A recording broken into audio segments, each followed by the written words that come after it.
Diálogos. Conexão com conhecimento. Bem-vindos ao programa Diálogos. Eu sou Gabriel Henrique Duarte, do curso de Psicologia da FACED, e hoje temos convidados especiais para compor nossa mesa de conversa. Professor José Heleno Ferreira, a psicóloga Marília Fraga Cerqueira Melo e a aluna de Psicologia Lorena Rodrigues Souza. Gostaria de que cada um se apresentasse nos dizendo qual a formação e qual a área de atuação de vocês. Meu nome é Lorena, eu sou aluna de Psicologia da Faculdade Pitágoras. Atualmente eu trabalho em uma política de prevenção à criminalidade e um programa chamado CEAPA. Meu nome é José Heleno Ferreira, minha formação é em Filosofia. Eu sou professor na Rede Municipal de Ensino de Divinópolis e na UENG. Eu sou Marília Fraga Cerqueira Melo, minha formação é em Psicologia e eu atuo na área clínica e escolar. Para começar, inicialmente eu gostaria que vocês apresentassem o projeto. Qual é o nome do projeto, seus objetivos, a metodologia utilizada? Bom, esse projeto de pesquisa que nós estamos desenvolvendo desde o início deste ano, contando desde o processo de elaboração, ele busca discutir a questão de gênero e educação, as relações entre gênero e educação, e tem como subtítulo, na escuta dos adolescentes, um aprendizado. Justamente porque o objetivo é ouvir os adolescentes, as adolescentes, sobre os conflitos ligados aí a essa questão do gênero, vivenciados na escola e fora da escola. Então, é um projeto de pesquisa que busca ouvir adolescentes na faixa etária de 15 a 18 anos em diversas escolas, e inclusive também adolescentes fora da escola, para que a gente possa discutir, a partir de ouvi-los, que a gente possa discutir quais são os conflitos que eles vivenciam e como que eles percebem esta relação entre a questão de gênero e a questão da escola, e a questão da família e outras instituições também, Quais são os conflitos que eles vivenciam, quais são os problemas que eles enxergam, quais são as críticas que eles fazem, para que depois de posse desse material, nós possamos estabelecer um diálogo com as instituições formadoras de professores e professoras, com psicólogos e psicólogas que atuam aqui na cidade e na região, ou seja, teríamos um material de pesquisa que nós pretendemos analisar e, a partir daí, contribuir com esse debate com profissionais que atuam com adolescentes. Então, a metodologia que nós trabalhamos nesse projeto são rodas de conversas. Nós procuramos escolas e procuramos também uma ONG que atende adolescentes. Oferecemos a possibilidade da gente realizar essa pesquisa, solicitamos a contribuição desses lugares. Gentilmente, a gente foi acolhido nos lugares que a gente já realizou as rodas, e com essas rodas, a gente convida os adolescentes para participar, aquele que quer realmente contribuir, e são rodas onde eles, após a exibição de um curta, que é o Boneca na Mochila, a gente estimula-os a conversar sobre gênero, sobre o que eles pensam a respeito dos papéis reservados às mulheres, aos homens, às pessoas LGBT na nossa sociedade. O que é e qual a diferença entre gênero, sexualidade e sexo biológico? Gênero, sexualidade e sexo biológico. Na verdade, esses conceitos são fruto de muita confusão, eles provocam uma grande confusão na mídia, nas instituições escolares, nas instituições que formam profissionais diversos, e no momento atual nós estamos vivendo uma exacerbação dos conflitos e das confusões que são criadas em relação a esses conceitos, às vezes por ignorância, às vezes por má fé. Há muito também de má fé na confusão que é criada acerca desses conceitos. Haja vista, por exemplo, esse conceito ideologia de gênero, um conceito que diz de algo que que não existe, na verdade, né? Não é possível caracterizar a existência de uma determinada ideologia de gênero, mas há várias pessoas que defendem que exista, né, uma ideologia de gênero, que exista uma doutrinação nos espaços de formação a respeito dessa questão. E eu acredito que, na maioria das vezes, muitas pessoas que defendem essas ideias o fazem não por má fé, o fazem por acreditar mesmo, né, que exista na sociedade brasileira e mesmo em outros países, grupos que querem doutrinar as pessoas em relação à questão do gênero. Mas as pessoas que estão por detrás dessa ideia, que criaram, por exemplo, todas essas ideias relacionadas à questão da ideologia de gênero, na verdade, agem por má fé e não por ignorância, né? Nós temos um exemplo muito claro no Brasil, que é todo o movimento em torno de Alexandre Frota, de Mendonça Filho, e desse projeto de lei Escola Sem Partido, que é um discurso completamente falacioso, né? E nesse sentido é importante que a gente possa distinguir esses três conceitos. Quando nós falamos de sexo biológico, nós estamos falando do aparelho genital, nós estamos falando da forma como o sujeito nasce, né, com uma determinada constituição física, né? Nós nascemos com um determinado sexo biológico, nós nascemos machos ou fêmeas, né? Quando nós estamos falando de sexualidade, nós estamos falando de algo que vai muito além do sexo biológico, né? Nós estamos falando da forma como a pessoa expressa, vivencia, às vezes nega, negligencia, relaciona-se com os outros em relação à questão do seu desejo, da sua orientação sexual. E a sexualidade, ela perpassa todos os momentos da nossa vida, né? A sexualidade vai as relações que nós estabelecemos com os demais, com as outras pessoas ao nosso redor, ao longo da nossa vida, estão marcadas pela questão da sexualidade. Não necessariamente pela questão da genitalidade. Já o gênero é uma construção social, né? Por que nós afirmamos que gênero é uma construção social, é uma construção histórica? Porque gênero, ser homem, ser mulher, não é a mesma coisa no século XXI, no século XV, no século XVI, ou no Paquistão, e no Brasil, e na França. Então, o que é ser homem, o que é ser mulher, varia de acordo com o tempo histórico e de acordo com o contexto socioeconômico em que as pessoas vivem. E é uma construção social. Há algo que se espera, né? Daquele que se identifica ou daquele que é identificado como homem e daquele que se identifica ou é identificado como mulher, né? Então, o gênero é uma construção social que diz da expectativa que se tem a respeito do que é ser homem e do que é ser mulher.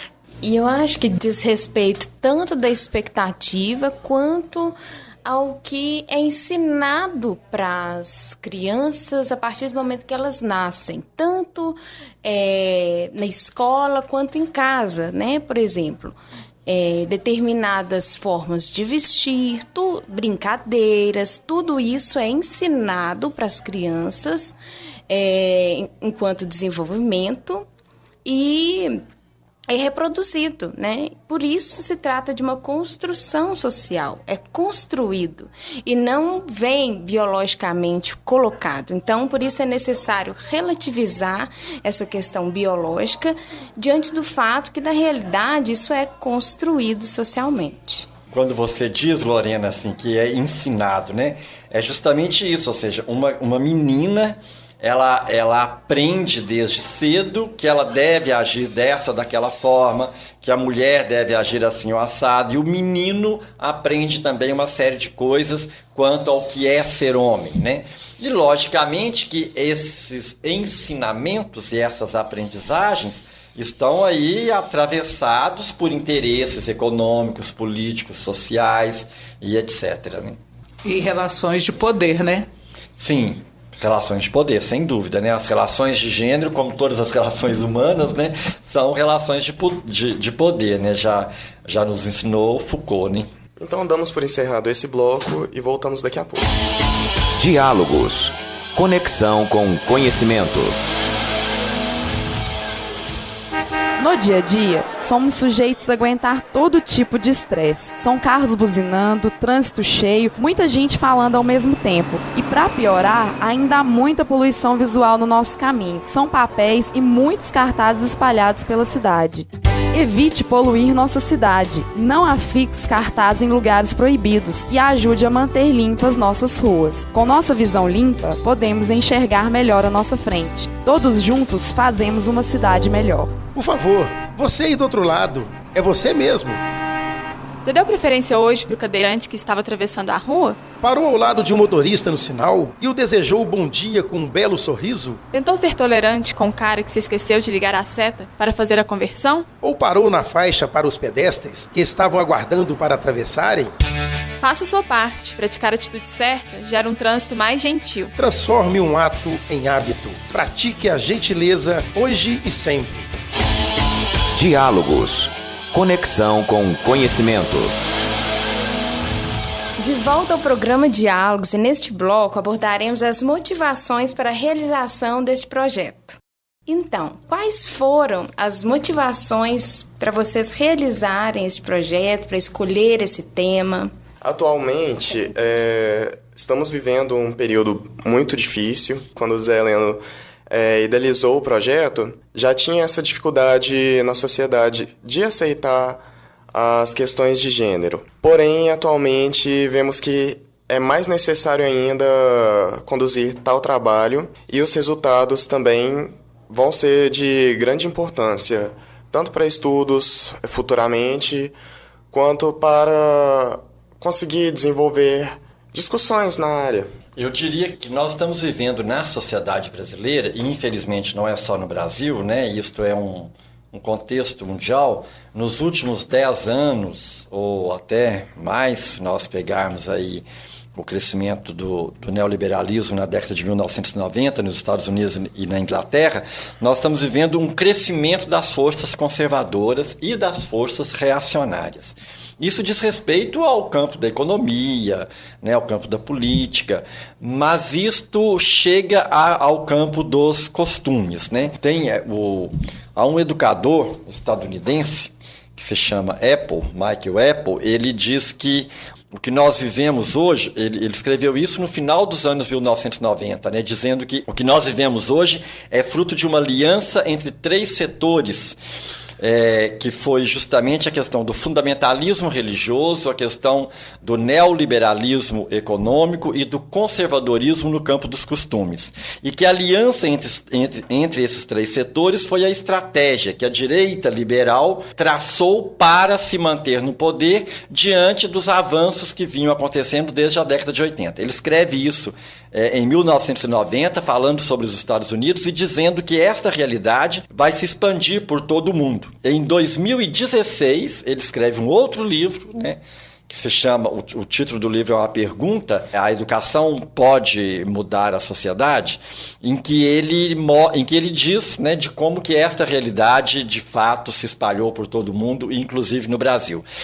Por que eu estou dizendo disso? Porque esse conservadorismo no campo dos costumes, ele tem objetivos econômicos e políticos, né, e de poder, como disse a Marília, de manutenção do poder nas mãos de determinadas pessoas. E nós estamos vivendo isso no Brasil nos últimos anos, né? Então, as relações, a discussão quanto à questão de gênero, ela se faz necessária, principalmente entre aquelas pessoas, e aí eu diria professores e professoras e também psicólogos e assistentes sociais e profissionais que trabalham com crianças e com adolescentes, porque nós estamos vivendo um período em que o conservadorismo no campo dos costumes é muito forte e que se relaciona, né, com a questão do liberalismo e do neoliberalismo econômico e que o entrelaçamento dessas pautas contribui para a construção de uma sociedade cada vez mais opressora, cada vez mais violenta. E os reflexos disso, infelizmente, nós temos na realidade brasileira.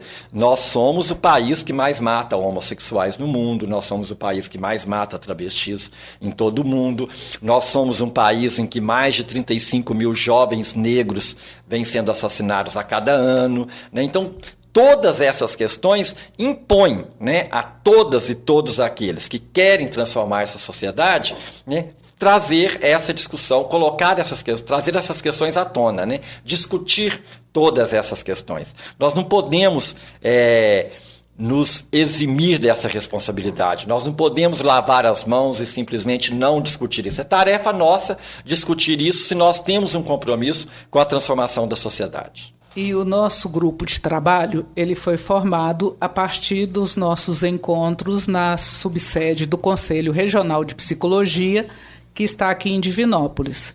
Nós nos encontramos lá mensalmente, dentro das atividades da Comissão de Psicologia, Gênero e Diversidade Sexual. A partir daí, a convite do professor José Heleno, que é educador, e a gente assumiu e temos mais 2 membros aqui do grupo, que são o Nilmar e a Michele Mariano, que são psicólogos também.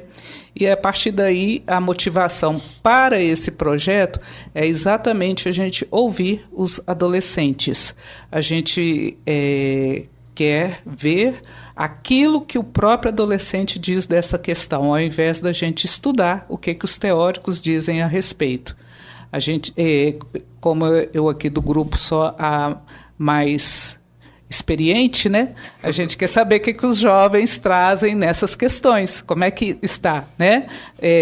Tantas mudanças aconteceram no papel da mulher na sociedade, nos estudos ao longo desse tempo, e hoje? O que essas jovens estão aprendendo, estão enfrentando aí na realidade? O que esses homens, esses garotos de hoje estão pensando a respeito do papel deles na sociedade, do papel da mulher, da sociedade mais inclusiva, da diversidade na nossa comunidade. Isso é o que nos motiva a ir atrás deles para saber deles. O que eles podem nos contar? E tem uma questão que é importante, a fala da Marília me chama a atenção para isso, que é a gente ter clareza assim, de que discutir a questão de gênero não significa somente discutir a questão da diversidade sexual, discutir a questão, por exemplo, como eu citei, né, das relações aí do Brasil com a homossexualidade, com as pessoas trans, com as travestis. Esta discussão ela se faz necessária, nós precisamos discutir isso, sem dúvida, né? Não é aceitável que a gente viva num país em que todos os dias uma pessoa que é homossexual seja assassinada. Mas discutir a questão de gênero é discutir também, por exemplo, o fato de que nós vivemos numa sociedade em que as mulheres ganham menos que os homens, recebendo pelo exercício de um mesmo trabalho, é discutir a questão das relações machistas, é discutir a questão de como que as famílias ainda tratam de forma diferente o menino e a menina em relação, por exemplo, a liberdade de costumes, a poder sair de casa, a levar os amigos em casa, é discutir como que a escola relaciona-se, né, com meninos e meninas e se tem expectativas diferentes em relação aos meninos e meninas. Então, a questão de gênero, ela perpassa todas essas esferas, né, da vida humana.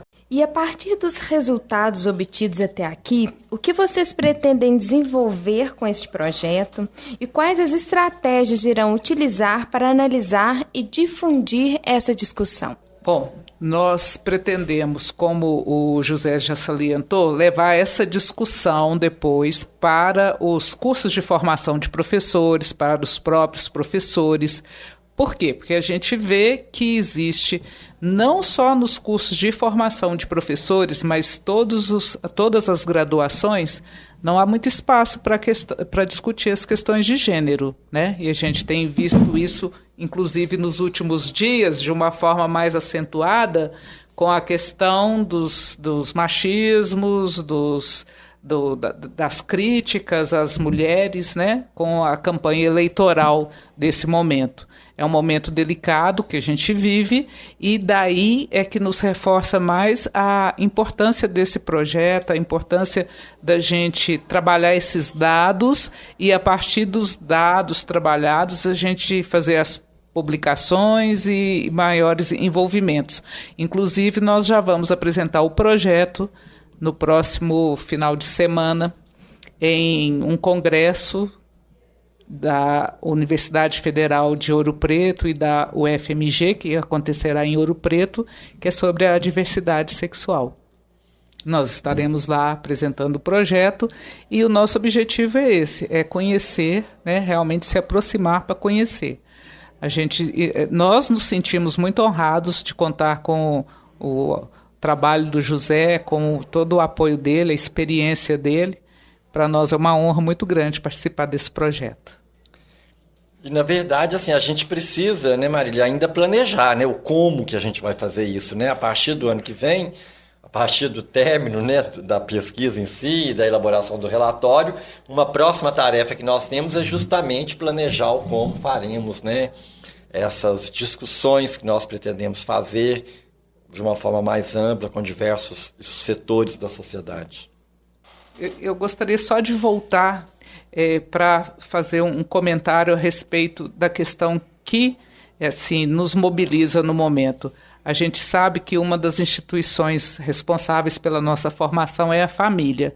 E a gente ainda tem conhecimento de famílias aqui na região centro-oeste que expulsam de casa as pessoas, né, que vão ter uma orientação sexual diferente daquela que foi esperado. Isso nos dói muito, nos incomoda muito, e a gente acha que nesse aspecto aí também a gente pode trazer para um lugar que é uma sociedade bastante conservadora, bastante difícil nesse contexto dessas discussões, uma contribuição para evitar maiores transtornos, maiores dificuldades.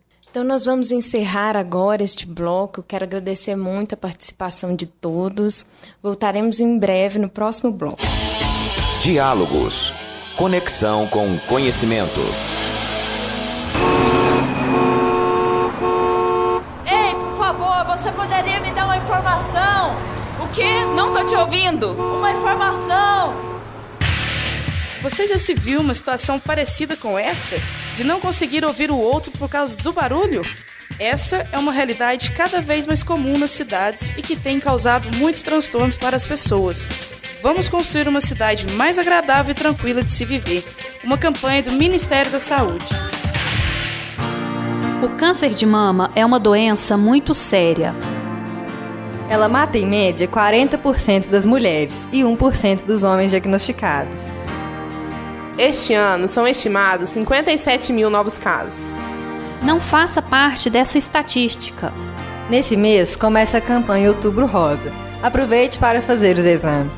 Vamos tocar nesse assunto. O câncer tem cura. O poder está em suas mãos. Diálogos. Conexão com conhecimento. Já no último bloco do programa, como foi dito pelo professor Zé Heleno, estamos vivendo, não só atualmente, mas já de tempos para cá, numa sociedade muito engessada, muito conservadora. E no atual momento político, nós percebemos que essa questão de conservadorismo está muito em alta. Já é prova que existem essas diferenças entre os gêneros em escolas e fora das escolas, essas diferenças entre meninos, meninas, as questões de privilégios também entre meninos e meninas. Então tem que ser discutido tal assunto e levado às escolas também para os adolescentes se tornarem mais favoráveis a tal discussão, porque muitos às vezes têm ou vergonha ou medo de debater o assunto. Então é uma forma de abrir espaço para eles se expressarem também. Na percepção de vocês, enquanto pesquisadores do tema gênero e educação, como a mídia e as instituições corroboram com os estereótipos acerca da construção social dos gêneros? Infelizmente, da pior forma possível, né? A gente vê assim que a mídia trabalha sempre no reforço dos estereótipos, né? Eu estou pensando aqui, depois da fala do Gabriel, da questão da violência contra a mulher, né? A gente vê que sempre assim, é dado um enfoque como se as mulheres, assim, elas são as responsáveis por viver a situação de violência, né? As que provocam, assim como também as pessoas LGBT, elas que estão no lugar errado, na hora errada, elas é que provocam as situações, né? E a mídia vai muito nesse caminho. A gente vê que tem setores, né, que dominam ali com os papéis bem estabelecidos do que é ser homem, o que é ser mulher, o que espera-se da criação dos filhos, a questão da valorização hoje, né? Eu amo minha família, a família tem a prioridade, mas não é a família como as famílias são. É aquela família estereotipada. E também na educação a gente vê essas dificuldades, né? A gente vê assim, as escolas ainda trabalhando com relação a criar as princesas, né? Por outro lado, os homens, os machões, e excluindo, né? A gente vê que à medida que os anos de escolaridade excluem as pessoas que têm orientações sexuais diversas, né? Não tem um acolhimento dentro das escolas. Os profissionais, infelizmente, não estão preparados também. E a mídia reproduz tudo isso como se fosse aquilo que é para se esperar, né? O que é próprio dessa sociedade. Até mesmo nos noticiários, quando vão noticiar que uma trans ou uma travesti faleceu, foi assassinada, a forma como essa notícia é colocada é violenta. Por quê? Não se respeita a identidade da pessoa. Se é uma mulher, tratam como homem, falam do lugar que ela estava, falam de como ela estava vestida, tratam como se esse ser fosse um alienígena, como se ele não pertencesse à sociedade, como se ele não fosse um sujeito digno de direitos como todos os outros.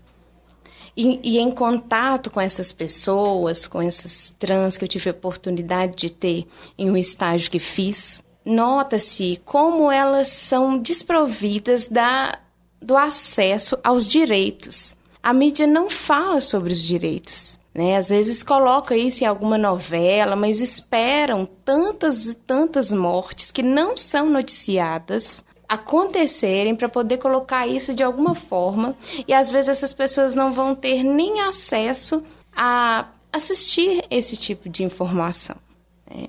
Então, acho que a mídia contribui quando ela vela esse tipo de acontecimento. É muito grave a forma como a mídia contribui para a criação e a manutenção dos estereótipos, né? Se nós pegarmos, por exemplo, os desenhos animados, os programas infantis, como que nos programas infantis os meninos e as meninas são apresentados e são educados, né, para serem fortes, para serem frágeis, para serem submissos, para serem dominantes.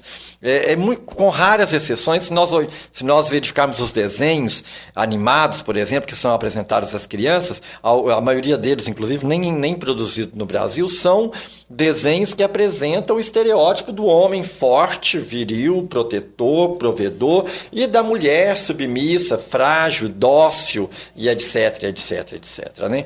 Então, isso desde cedo nós já temos esse problema, né? Nós temos também nos programas, hoje nós não temos mais, que eu saiba, programas de auditório, pelo menos para crianças, pelo menos que façam grande sucesso, nós não temos, mas como nós tivemos durante uma época também, que era muito também, né, pela exploração da criança, né, e às vezes inclusive pela erotização das crianças, coisa que hoje, por exemplo, os grupos conservadores têm acusado a escola de fazer, né, sem perceber que a mídia que muitas vezes que fez isso durante muito tempo e continua fazendo. Se nós pegarmos a questão dos comerciais, né, desde o início do século XX, a primeira propaganda de cerveja no Brasil, por exemplo, ainda no rádio, antes da televisão, era a cerveja Cascatinha, com uma mulher representando cada letra, né? Isso na propaganda impressa, né?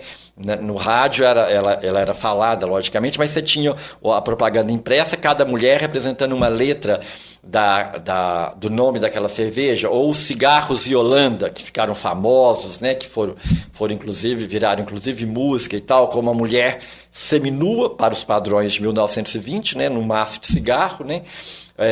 Explorando então o corpo feminino. E isto continua ainda hoje, em 2018, nós continuamos vivendo nesse processo. E uma outra questão também que eu creio que a gente não pode deixar de comentar é a questão dos programas humorísticos, né? Que é terrível a forma como os programas humorísticos ridicularizam todas as minorias. Como nós estamos aqui discutindo a questão de gênero, eu quero chamar a atenção para o quanto esses programas humorísticos ridicularizam as mulheres, as pessoas homossexuais, as pessoas trans. Logicamente que eles ridicularizam também negros e negras, os indígenas e etc. Mas a forma como as pessoas homossexuais, a forma como a mulher são apresentados nesses programas humorísticos são extremamente preconceituosas, né? E isto contribui para a criação do estereótipo.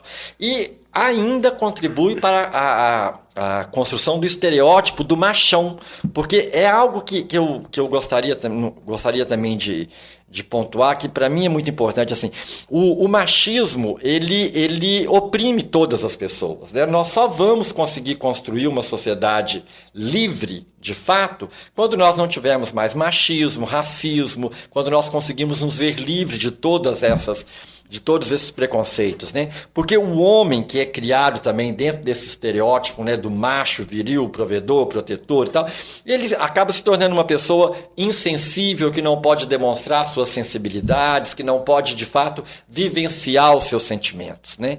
Quantos homens nós conhecemos que não puderam viver a experiência de beijar o seu filho adolescente, né? Porque ele é homem e ele não pode beijar o seu filho, que também é homem, né? Isso para dar um exemplo que infelizmente está aí, né, presente no nosso dia a dia, na nossa sociedade, e isto logicamente faz muito mal a todas e todos nós. Isso não faz mal apenas ao homem, apenas à mulher, apenas ao hétero, apenas ao homossexual. Isso faz mal a todas e todos nós, né? Isso contribui para a construção de uma sociedade cujas relações são violentas, são sexistas, são misóginas, enfim, são preconceituosas, discriminam, oprimem.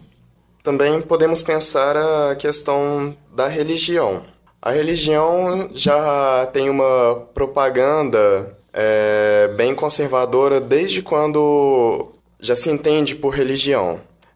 Mais propriamente a partir da Bíblia, que prega a mulher como totalmente submissa ao homem, o homem provedor de todas as necessidades da casa, sendo, como o Zeleno disse, o machão, sendo o todo-poderoso dentro da casa, tendo todo o direito sobre tudo e todos que nela vivem. De lá para cá, teve, sim, essas mudanças que já é mais aberta a todos os padrões que ela impunha, porém ainda vemos certo engessamento nos seus dogmas, pois ainda hoje há religiões que são muito fechadas a essa questão. As igrejas, como todas e quaisquer instituições, né, elas são marcadas aí por contradições, né? Mas de uma forma geral, infelizmente, as religiões, nesse momento que nós estamos vivendo, que é um momento de crescimento das forças conservadoras, muitas igrejas têm contribuído de forma muito negativa, né, para o crescimento desse preconceito, né, em relação às mulheres, em relação às pessoas trans, né, em relação às pessoas homossexuais.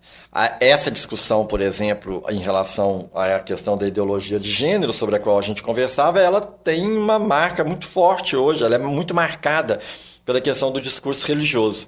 Agora, me vem aqui à mente agora uma questão que é interessante, as religiões afrodescendentes. As religiões afrodescendentes, elas estão à frente nesse sentido. Elas não elas não trabalham com essa perspectiva aí da negação da mulher, né? E nem trabalham com a questão da discriminação, né, das pessoas homossexuais, né? Enquanto a grande maioria das religiões ocidentais, as religiões que nós temos aqui, né, no Brasil, elas trabalham, elas discriminam as pessoas homossexuais. Nós temos essa experiência também das religiões afrodescendentes, mais especificamente a Umbanda e o Candomblé, né, no Brasil, que não tem essa prática discriminatória, né? É interessante pontuar isso também. Estamos encerrando agora o programa Diálogos. Nós gostaríamos de agradecer a todos pela audiência, agradecer a Maíne pelo convite, desejar boa noite a todos. Obrigada. Diálogos. Conexão com conhecimento.